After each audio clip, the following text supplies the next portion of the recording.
Tunakwenda kujifunza neno ambalo linasema au fundisho linasema kumpenda Mungu kwa moyo wote. Tusome kwenye kitabu cha Marko sura yake ya 12 mstari wa 28 hadi 30. Tunasoma kwa jina la Yesu. Amena. Na mmojawapo wa waandishi akafika, akawasikia akisemezana naye, akatambua ya kuwa amewajibu vema. Akamuuliza, katika amri zote ni ipi ya kwanza? Yesu akamjibu, ya kwanza ndiyo hii, sikia Israeli, Bwana Mungu wetu ni Bwana mmoja, nawe mpende Bwana Mungu wako kwa moyo wako wote, na kwa roho yako yote, na kwa akili zako zote, na kwa nguvu zako zote. Amen. Amen. Bwana asifiwe. Amen. Tunaona mahali hapa Bwana Yesu alikuwa akifundisha. Sasa kwa hizi fasi ambazo ziko juu, alikuwa anazungumzia habari za ufufuo. Sasa alipokuwa akiwajibu watu ambao walikuwa na maswali kuhusu ufufuo, Biblia inasema kwamba na mmoja wa waandishi akafika. Pale ambapo tumesoma mmoja wa waandishi akafika, yaani wale watu ambao walikuwa ni walimu wa sheria, ni watu ambao wanafahamu mengi kuliko watu wengine. Biblia inasema mmoja wa wale akafika, akawasikia akisemezana naye, yaani Yesu akisemezana na wale ambao walikuwa namuuliza Yesu maswali. Alafu Biblia inasema kwamba yule mwandishi akatambua ya kuwa amewajibu vema. Baada ya hapo ndipo yule mwandishi naye akamuuliza Bwana Yesu. Aliposikia jinsi Bwana Yesu alivyojibu wale watu, akawajibu vizuri, naye akaleta swali. Akauliza Bwana Yesu, katika amri zote ni ipi iliyo ya kwanza? Kwa njia nyingine ni kwamba ni ipi iliyo kubwa zaidi? Bwana tusaidie. Amen. Sasa Bwana Yesu alivyojibu, akajibu akasema, ati amri ya kwanza ndiyo hii, mpende Bwana Mungu wako kwa moyo wako wote, na kwa roho yako yote, na kwa akili zako zote, na kwa nguvu zako zote. Bwana tusaidie. Sasa hii neno kumpenda Mungu kwa moyo wote, hili ndilo fundisho letu. Roho Mtakatifu ametuongoza tuweze kujifundisha pamoja ili kumpenda Mungu kwa moyo wote. Yaani Mungu anataka kila tunachokifanya kwa ajili yake tukifanye kwa moyo wote. Maana wakati wote Mungu anataka tunapofanya kitu kwa ajili yake tufanye kwa ajili ya upendo. Iwe ni kuabudu, tuabudu kwa ajili ya upendo. Iwe ni kumtumikia, tumtumikie kwa ajili ya upendo. Yaani chochote tunachokifanya tukifanye kwa sababu ya upendo, si kwa sababu ya sheria. Maana upendo unafanya mahali ambapo sheria haipo, na sheria inafanya kazi mahali ambapo upendo haupo. Yaani mahali ambapo upendo upo, sheria haifanyi kazi. Bwana tusaidie. Amen. Sheria inaanza kufanya kazi pale ambapo upendo umeondoka. Mara nyingi tumeizungumza, hata katika familia, mume na mke wakianza kuwekeana sheria, ujue hapo upendo umeisha. Bwana tusaidie sana.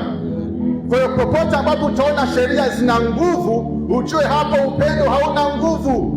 Kwa katika ulimwengu sheria zina nguvu sana kwa sababu upendo hauna nguvu. Kila mahali unakuta kuna sheria. Bwana tusaidie. Hata katika kazi ambayo unafanya kuna sheria ya kuanza kazi. Yaani wakikuacha wewe ufanye tu kwa upendo wako, sijui hiyo kazi itakuacha. Bwana tusaidie. Maana watu wengi hawafanyi kazi sababu wanapenda. Wanafanya tu kwa sababu ya mshahara. Si hivyo jamani? Sasa wakikuacha kwamba ufanye kazi kwa upendo, yaani ufanye ujipeleke kwa upendo wako tu ndio ukuongoze.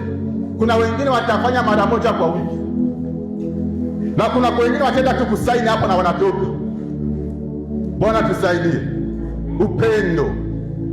Sasa Mungu anataka tunapofanya tufanye kwa sababu ya upendo, tusifanye kwa sababu ya sheria, lakini tufanye kwa sababu ya upendo. Ndio maana Biblia inasema tumpende Mungu kwa moyo wote. Yaani tukimpenda Mungu kwa moyo wote, na chochote ambacho tutakifanya kwa ajili ya Mungu tukifanya kwa moyo wote, kitakuwa na kibali, kitakuwa na thamani kwa moyo wote. Kuna wakati ambapo Mungu ameziweka sheria. Bwana asifiwe. Amen. Kuna wakati ambapo Mungu aliziweka sheria, lakini hizo sheria utaona kwamba aliziweka kwa sababu watu hawakuwa na upendo tena kwake. Lakini watu ambao wamekuwa na upendo kwa Mungu, hizo sheria hazifanyi tena kazi, lakini kinachowaongoza ni ule upendo wa Mungu ndani yao, ndio unawaongoza. Kwa mtu akiwa na upendo juu ya Mungu, hizi sheria zote kwamba usiache kukusanyika siku ya ibada, uikumbuke siku ya Sabato, usiabudu miungu, ufanye hiki na kile, zile zote hazina kazi kama tu mtu ana upendo wa dhati juu ya Mungu. Kwa tunaona kwamba yule mwandishi alimuuliza Bwana Yesu kwamba katika amri zote, katika sheria zote, ni ipi ya kwanza, ni ipi kubwa? Alafu tunaona kwamba Bwana Yesu alivyojibu akaonyesha kwamba kumpenda Mungu kwa moyo wote, kwa akili yote, kwa roho yote na nguvu zote, hiyo ndiyo ya kwanza na ndiyo kubwa kuliko zote. Bwana asifiwe. Amen. Sasa kama tulivyokwisha kuzungumza kwamba chochote tunachokifanya kwa ajili ya Mungu, Mungu anataka tukifanye kwa moyo wote.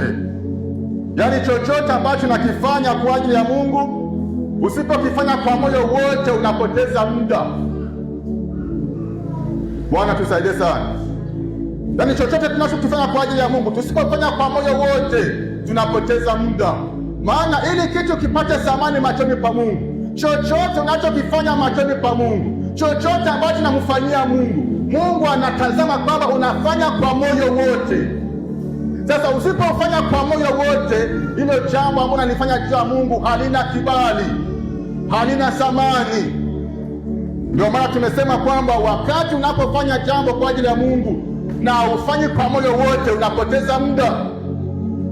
Bwana tusaidie sana. Sasa acha tuone kwa ufupi kwa moyo wote ni nini. Neno kwa moyo wote haitaji tu wala kufanya kazi tu katika kumpenda Mungu, ila inatajwa katika mambo yote yanayohusiana na Mungu, katika mambo yote ambayo tunatakiwa kuyafanya juu ya Mungu wetu. Neno la Mungu nasema moyo wote, moyo wote. Kwa tumeona kwamba inapobidi kumpenda Mungu, Biblia inasema tumpende Mungu kwa moyo wote.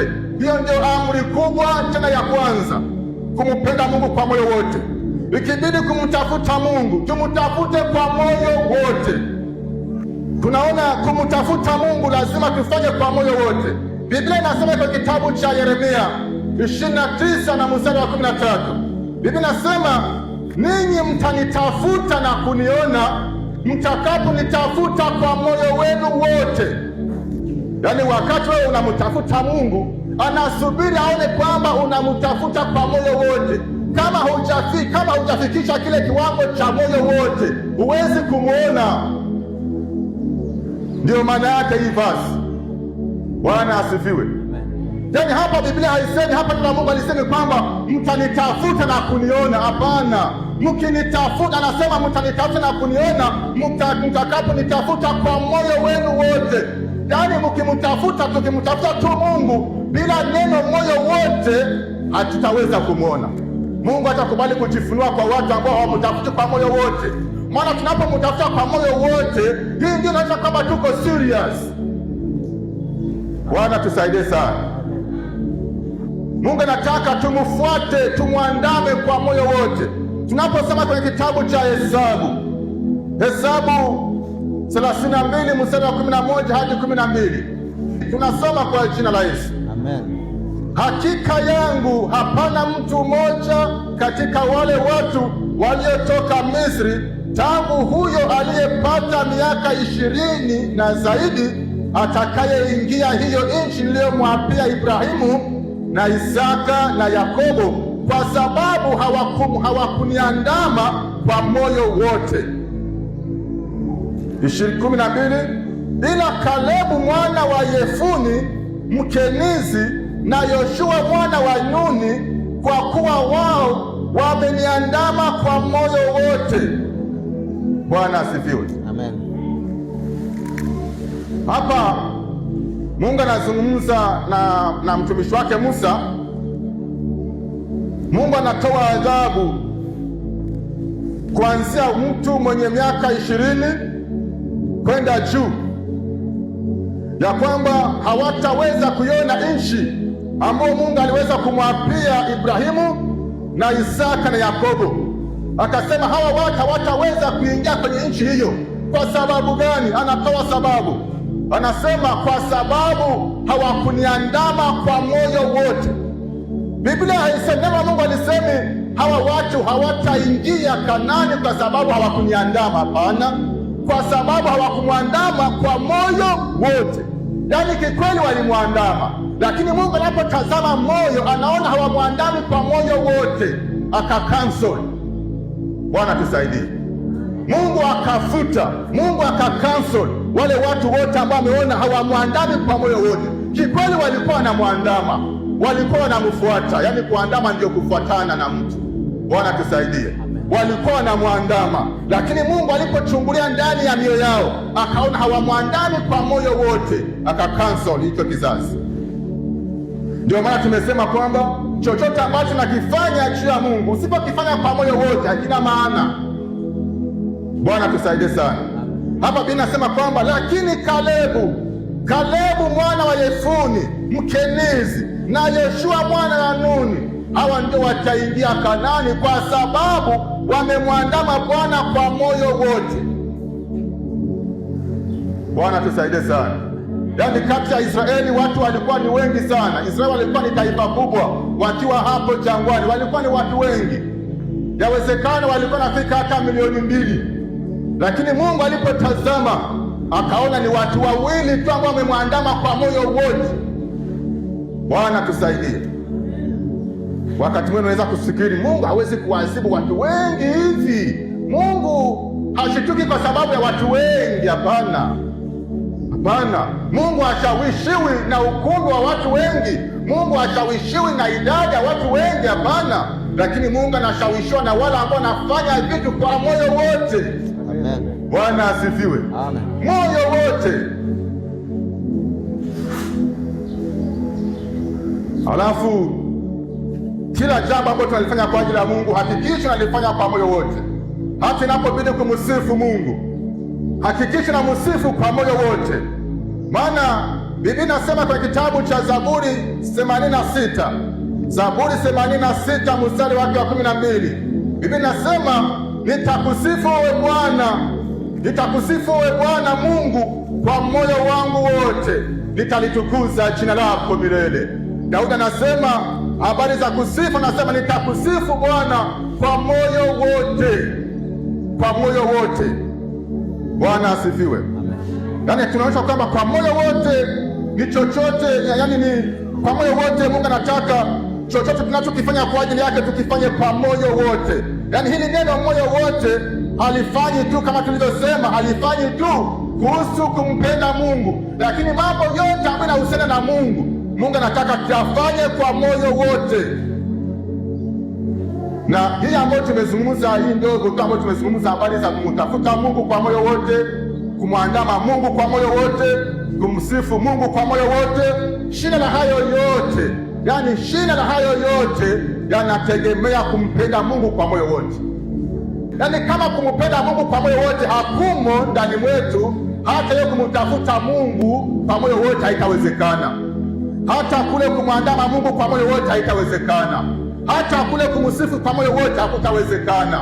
Yaani vitu vyote vinategemea kwanza kumpenda Mungu kwa moyo wote. Yaani tukimpenda Mungu kwa moyo wote na vitu vingine vyote tutavifanya kwa moyo wote. Lakini ukiona watu kila kitu wanachokifanya wanakifanya wakisuasua, wanakifanya kwa moyo nusu-nusu, inamaanisha ile kumpenda Mungu kwa moyo wote haimo. Maana kama tungelikuwa tunampenda Mungu kwa moyo wote, tungelikuwa tunafanya vitu vyote kwa moyo wote. Amen. Maana vitu vyote vinategemea ile kumpenda Mungu kwa moyo wote. Yaani shina la kila kitu inategemea kule kumpenda kwa moyo wote. Bwana tusaidie sana. Kwa moyo wote. Turudie tena kidogo. Kwa moyo wote inamaanisha nini? Maana ya neno kwa moyo wote, maana ya neno kwa moyo wote ni kule kufanya kitu kwa dhati kabisa, kwa nguvu zote, kwa kujitolea kikamilifu, bila unafiki au moyo nusunusu. Unajua, unafiki ni kule kusema kitu au kufanya kitu ambacho hakiko moyoni. Yaani moyoni muna neno hili, alafu kwa mdomo au kwa nje unafanya jambo lingine. Hiyo ndio inaitwa unafiki. Ndio maana wakati mwingi Bwana Yesu alikuwa na walaumu na kuwashutumu sana Mafarisayo, anasema ninyi wanafiki. Yaani aliwaita wanafiki kwa sababu walichokuwa wakikifanya kwa nje kilikuwa ni kitofauti na kile kilicho ndani ya moyo. Bwana tusaidie sana. Na watu wengi ndivyo walivyo. Watu wengi kwenye kanisa, watu wengi ambao tunaita ni watu wa Mungu, wengi tuna unafiki. Yaani kilicho ndani ya moyo na kila unachokisema au kukitenda ni tofauti, vitu vile tofauti. Yaani ndani ya moyo muna jambo lingine, alafu kwa mdomo kuna jambo lingine. Sasa Mungu anapotutazama hivyo, anaona sisi ni wanafiki. Bwana tusaidie sana kumpenda Mungu kwa moyo wote. Pia neno kwa moyo wote inamaanisha kule kuliwekea jambo umakini mkubwa sana.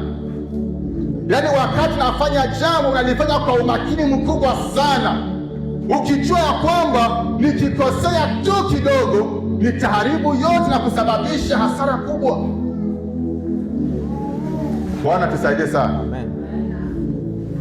Kufanya vitu kwa umakini mkubwa, maana unajua hapa nikikosea kidogo inaharibu kila kitu.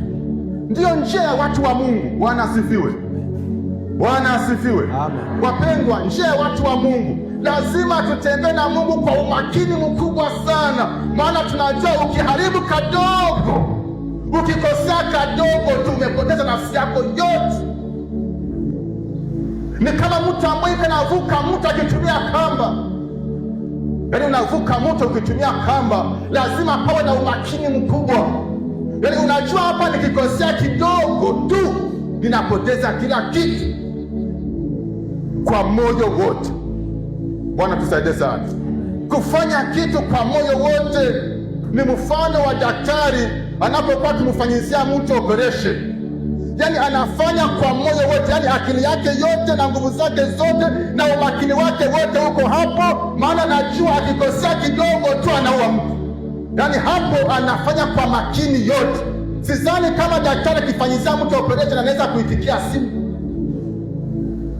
Sijawahi kuingia hapo kwa hicho chumba, lakini sidhani. Bwana tusaidie sana. Umakini.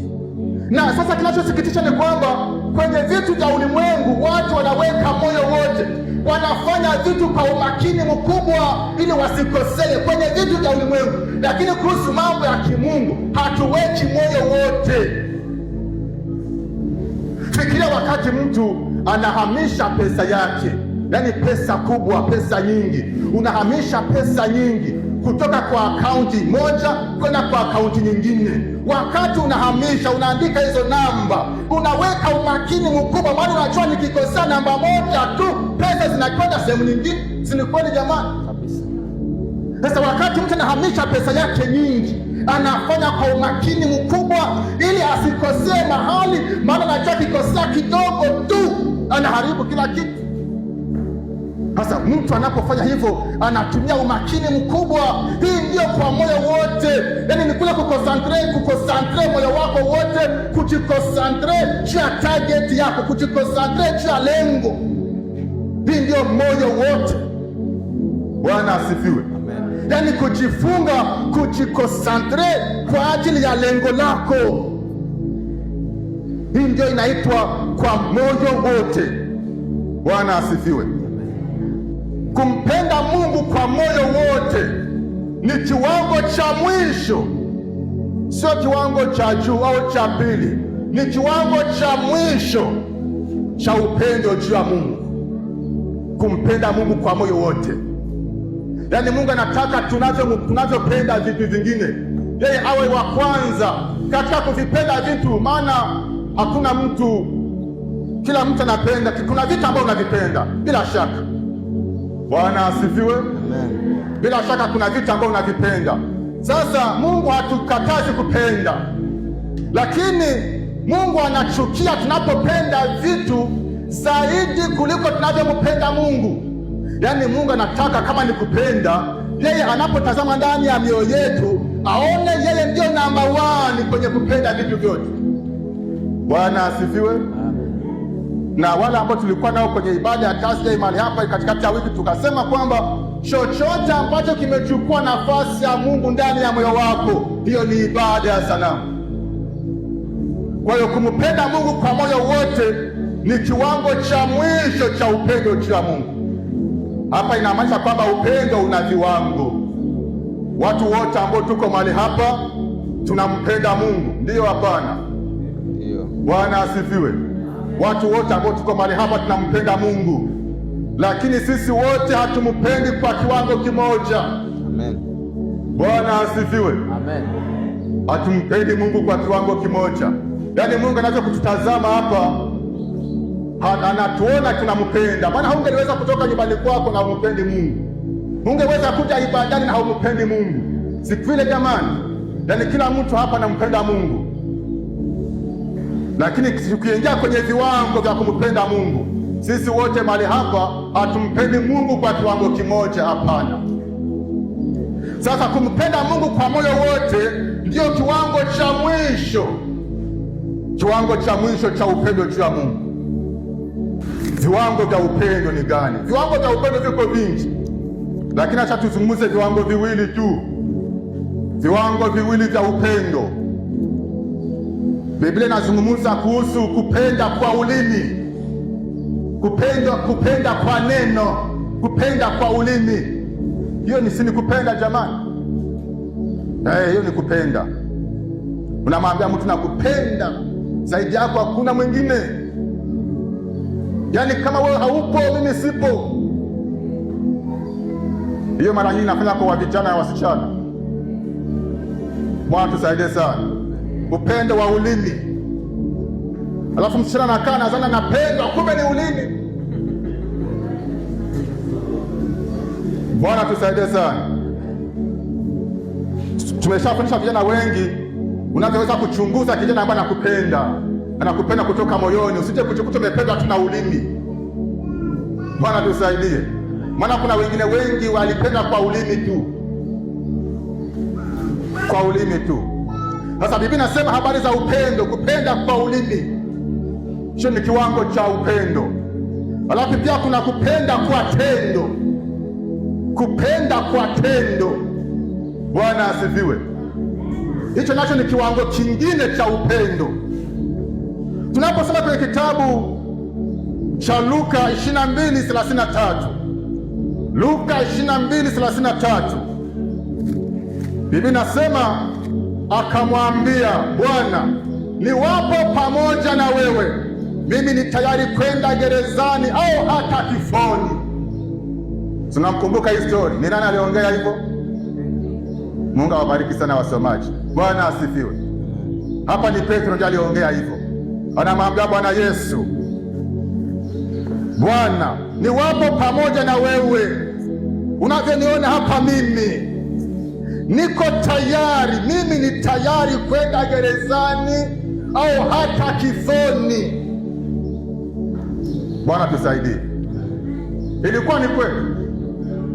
Silikuwa ni ulimi tu? Simnajua kilichotokea? Bwana tusaidie sana. Kwa Yesu sasa, yeye si mwanadamu wa kudanganya tu na maulimi. Petro Yesu akamwambia Petro, wewe subiri, usiongee mengi. Tusubiri tu, muda utaonyesha. Tusubiri tuone vitendo. Bwana tusaidie. Amen. Yesu akamwambia Petro, jogoo haitawika leo. Jogoo haitawika kabla haujanikana mara 3. Maana Yesu anaona kilicho ndani ya moyo. Sasa hii ilikuwa ni upendo wa ulimi. Bwana tusaidie sana. Kama ingelikuwa ni msichana angeingia box. Si kweli jamani? Hapa ingekuwa msichana kama ingeingia box, ndio kijana yuko tayari kufa. Kama ni gerezani, niko tayari kwenda, hata kufa niko tayari. Kumbe ni ulimi. Sasa Yesu hawezi kuingia boksi. Bwana tusaidie sana kupenda kwa ulimi. Tunajua kilichotokea baadaye, ikazirika kwamba kila ambacho Petro aliongea haikuwa kweli, ilikuwa ni kupenda tu ya ulimi. Sasa tunaposema kwenye kitabu cha Yohana wa kwanza 3:18, Biblia inasema watoto wadogo, tusipende kwa neno wala kwa ulimi, bali kwa tendo na kweli. Amen. Bwana asifiwe. Wandugu, tusipende kwa neno wala kwa ulimi, tusipende kwa neno wala kwa ulimi, lakini tupende kwa tendo na kwa kweli. Bwana asifiwe. Iwe ni kuwapenda watu, usipende kwa ulimi. Iwe ni kumpenda Mungu, usipende kwa ulimi. Kuna mtu anamchukia Mungu kwa ulimi, ulishawahi kumsikia? Ni wachache sana ambao akisema nani anamchukia Mungu, anasema mimi hapa simpendi Mungu. Kwa ulimi, kwa mdomo, ni wachache kabisa. Kila mtu kwa ulimi wake, kwa mdomo wake anampenda Mungu sana. Bwana tusaidie. Tulivyo hapa sisi sote, kwa ulimi, kwa midomo, tunampenda Mungu sisi wote. Tulivyo hapa, hakuna mtu anamchukia Mungu kwa ulimi. Bwana tusaidie. Lakini kifika kwa vitendo, wanaanza kuonekana wanaompenda Mungu na wale wasiompenda Mungu kwa vitendo. Bwana tusaidie. Amen. Sasa Yohana anasema watoto wadogo, msipende kwa neno wala kwa ulimi, bali kwa tendo na kwa kweli. Maana kwa tendo njo ya ukweli. Bwana asifiwe. Ile ya tendo njo ya ukweli, achana na ile ya ulimi. Kumpenda Mungu kwa kweli ni kule kumpenda kwa tendo, kwa vitendo. Yaani kuna kitendo ambacho nakifanya kinachoonyesha kweli kwamba unampenda Mungu. Si kuongea tu, nampenda Mungu, amefanya mambo ya ajabu ndani na ndenge, alafu hakuna tendo lolote linaloonyesha kwamba wewe unampenda Mungu. Mungu anaangalia, anasema danganya wengine. Bwana tusaidie sana. Yaani kama tulivyokuja kuzungumza, chochote ambacho tunakifanya kwa Mungu, kama ukifanya kwa moyo wote, Mungu anaona unapoteza muda. Na watu wengi tunapoteza muda bila kujua. Na wengi watashangaa, watashituka siku parapanda inalia, ndio wengi watajua kama walikuwa napoteza muda. Lakini Mungu akujalie mpendwa, usisubiri parapanda ilie ndio utambue kwamba kumbe ulikuwa unapoteza muda. Bwana tusaidie. Usisubiri mpaka siku ya parapanda, maana wengine wengi wako kwenye usingizi, wataamuka siku ya parapanda ndio watatambua ya kwamba kumbe nilikuwa niko napoteza muda. Kupenda Mungu kwa vitendo, kwa vitendo. Bwana asifiwe. Hata hivi vitendo navyo vina viwango. Bwana asifiwe. Amen. Tunaposema kumpenda Mungu, kupenda kwa vitendo, hata vitendo navyo vina viwango. Hata kwenye vitendo kuna viwango. Bwana asifiwe. Amen. Na pia hata hapa tunaona pia habari za mfano wa Petro. Vitendo navyo vina viwango. Hata tunapotazama kuhusu mfano wa Petro, tunaona Petro alivyompenda Mungu, alivyompenda Bwana Yesu. Bwana asifiwe. Moja kati ya vitendo ambavyo Petro alifanya vya kuonyesha kweli alimpenda Yesu ni wakati aliacha kazi yake akamfuata Yesu. Bwana asifiwe. Hicho si ni kitendo cha kuonyesha upendo? Amen. Hiyo si ni kitendo cha kuonyesha unampenda Mungu kweli? Mtu anaacha shughuli yake, lakini haimaanishi kwamba ili kumpenda Mungu lazima waache kila mtu aache shughuli yake ndio tuonyesha kama tunampenda Mungu. Hapana, sielewe vibaya mali hapa. Bwana asifiwe. Kila mtu asiache kilaka yake, asiache kibarua chake ati ndio aonyeshe kama nampenda Mungu. Tunatoa mfano kuhusu nani? Kuhusu Petro alivyompenda Yesu. Bwana asifiwe. Amen. Hii ilikuwa ni kiwango cha kumpenda Yesu. anakubali kuacha shughuli yake ambayo aliizoea, ilikuwa inamulisha na tunza familia, anamfuata Yesu. Kikweli ilikuwa ni kitendo kinachoonyesha kumpenda Yesu. Wakati Yesu anakamatwa, kumbuka, wakati Yesu anakamatwa, kabla hawajafikishwa kule kwa Kayafa, kwa kuhani mkuu, pale pale tu angali pale shambani, kuna kitu ambacho Petro alikifanya. Alichukua upanga akakata askari mmoja sikio. Mimi sidhani kama alikuwa amelenga sikio, mimi nadhani alikuwa amelenga kichwa, lakini tu upanga ukapita kando ndio ukakata sikio. Bwana tusaidie. Sasa tunaona Petro alikuwa tayari kukata hata mtu kichwa kwa ajili ya kumpenda Yesu. Si ni kitendo cha kupenda hicho? Bwana tusaidie. Yaani hiyo nayo ni kiwango. Lakini ilipofika nafasi ya yeye akatwe kichwa, Bwana tusaidie, unajua kilichotokea. Yaani Petro alikuwa tayari auwe mtu kwa ajili ya kumpenda Yesu, lakini hakuwa tayari auawe juu ya kumpenda Yesu. Unaona hiyo kabisa? Yaani yuko tayari akate kichwa cha mtu kwa ajili ya kumpenda Yesu, lakini haiko tayari kukata kichwa chake juu ya kumpenda Yesu. Ndio tunasema hata vile vitendo vina viwango. Bwana asifiwe, vina viwango. Sasa tunamshukuru Mungu kwa sababu Petro alifika kwenye kiwango cha mwisho cha kumpenda Yesu. Tunakumbuka kwamba Petro ilifika nafasi akakubali akatwe kichwa. Tunajua hilo. Bwana asifiwe. Mwanzoni hicho hapa alikuwa anampenda Yesu mwanzoni, lakini hakuwa anampenda kwa moyo wote. Kwani alikuwa anampenda Yesu, lakini hakuwa anampenda kwa moyo wote. Ndio maana ilipofika nafasi ya kwamba aweze kukatwa kichwa, aweze kulaumiwa, wakati ule mjakazi anamwambia wewe unafanana na Yesu, alikataa.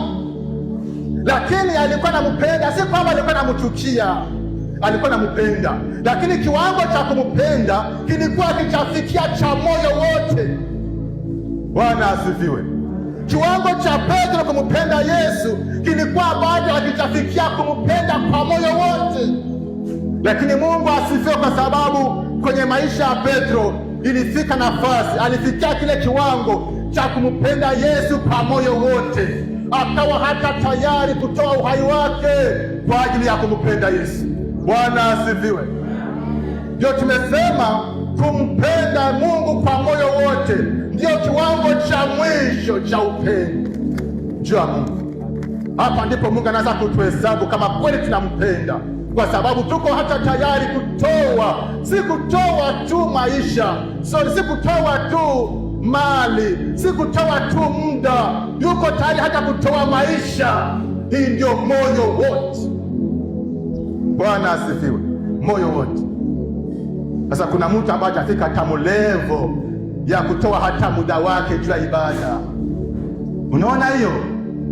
Wako Wakristo ambao hawajafika hata level ya kutoa muda wao juu ya ibada. Wako Wakristo ambao hawajafika hata level ya kutoa hata 1 ya 10, lakini wanatusumbua na makelele hapa, nampenda Yesu. Yaani mtu ambaye hajafika hata level ya kutoa 1 ya 10 ya mali yake, pia atatoa uhai. Bwana tusaidie. Lakini anampenda Yesu wala hampendi Yesu? Anampenda. Bwana asifiwe. Anampenda, lakini viwango vyake vya kupenda Yesu sio vya moyo wote. Sasa wakati haujafikia kumpenda Yesu kwa moyo wote, unapoteza muda, unapoteza time, una waste time. Pale Biblia inasema kwamba mtanitafuta na kuniona mkinitafuta kwa moyo wote. Kalebu anaambiwa wewe utafika Kanani kwa sababu umeniandama kwa moyo wote. Bwana asifiwe. Wako wengine ambao walikuwa wamemwandama Bwana, lakini Mungu akawacancel kwa sababu hawakufanya kwa moyo wote. Lakini Kalebu na Yoshua waliomfuata Yesu, waliomfuata Mungu kwa moyo wote, waliingizwa Kanani. Yaani ziko faida nyingi ambazo tunazipata kama tunampenda Mungu kwa moyo wote. Bwana asifiwe. Tunaposema kwenye kitabu cha Warumi 8:28, Biblia inasema nasi twajua ya kuwa katika mambo yote Mungu hufanya kazi pamoja na wale wampendao katika kuwapatia mema, yaani wale walioitwa kwa kusudi lake.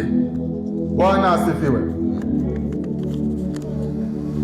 Ati nasi twajua ya kuwa katika mambo yote Mungu hufanya kazi na wale wampendao katika kuwapatia mema, yaani wale ambao wamempenda Mungu. Yeye Mungu anaachiliaga tu wema juu yao, si lazima apige kelele sana. Bwana asifiwe. Daudi anasema wema wa Bwana utanifuata. Ni watu ambao wamempenda Mungu, wema wa Mungu na wafuataka tu. Wewe kazi yako kubwa umpende tu Mungu. Wewe ukimpenda tu Mungu kwa moyo wako wote, wema wa Mungu ni haki yako. Na tunaposema wema wa Mungu, kuna wema wa Mungu wa sasa na kuna wema wa Mungu wa milele.